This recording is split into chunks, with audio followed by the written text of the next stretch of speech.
Welcome back. This is segment 3 of our 4-part series on how real estate works in Minnesota. I'm Keith Hittner, Senior, your realtor, and we're talking about the MLS. We talked a little bit in segment 1 about the history of the MLS and how it all was formed. Talked in segment 2, we talked about the listing side of the transaction. Now we're going to talk about the buyer side and how that all takes place and what changes might happen as a result of these new rules that are coming down as a result of these various lawsuits.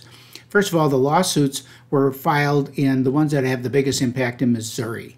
So Minnesota has been operating at an advanced degree, a more elevated degree for real estate for a very long time. We have 3 very large legacy companies here in the Twin Cities. It's a very competitive marketplace, and that has made our Twin City market in real estate really an idol for the rest of the country to look at because of how we do real estate.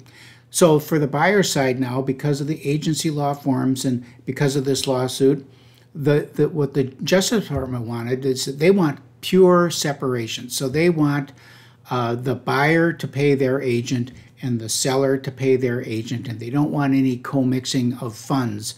But that's not real.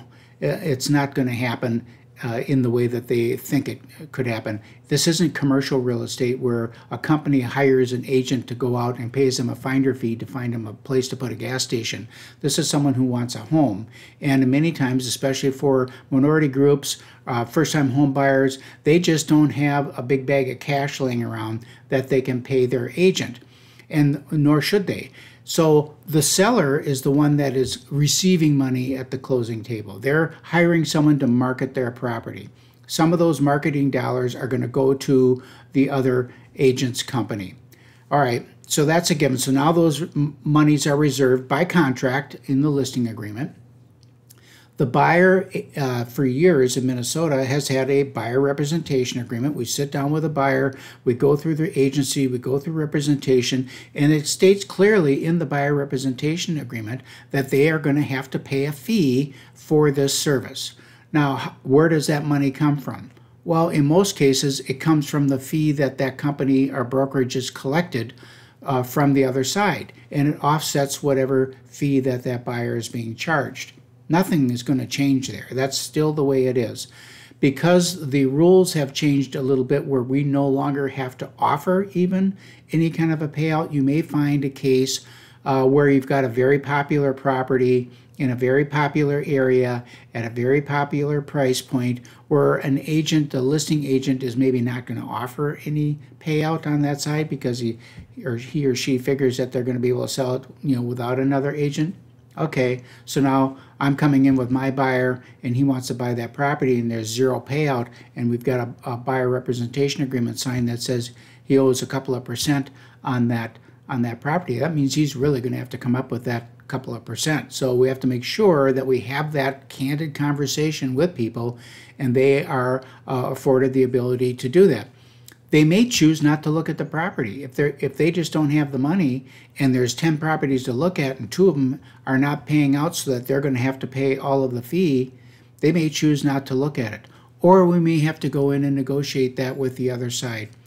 It all just gets a little bit clumsy and clunky, but it'll still happen and it will be just fine. That's the only thing that has changed really on the buyer side. Does the buyer have the ability to finance that? Well, it depends on their cash position. If they don't need closing cost money, then for sure we can ask for closing cost money in the purchase agreement, assuming that it's able to be negotiated in there. And then we can, because cash is fungible, now we can use the seller's contribution to cover our closing costs. The buyer has some cash that he didn't have to use that he can pay his agent the required fee for the service that has been provided. Either way, it's all going to get worked out, and it's going to get worked out. It's not that hard of a deal. It's just a conversation that you now have to have. I mean, you really have to have the conversation. I think the biggest impact is going to be on companies like Zillow and Realtor.com, where you had agents basically waiting for the phone to ring, and then they'd race off and turn the key in the door for somebody, hoping that they were going to buy the house, and because there was a guaranteed payout there. Well, there's not a guaranteed payout there, number one. Number two, we are no longer able to do that. We have to sit down by this ruling through the courts and have the conversation with the buyer about how this business works and who's paying what. I think that's a great thing, actually. And then we'll talk more about that in the next segment, where I talk about the industry itself and what's going on in the industry and what I think that the impact will really be on the industry. Keith Hittner, Senior, your Realtor. Here's my notes on this, by the way. 2 sticky notes. It's not that complicated. We'll see you next segment.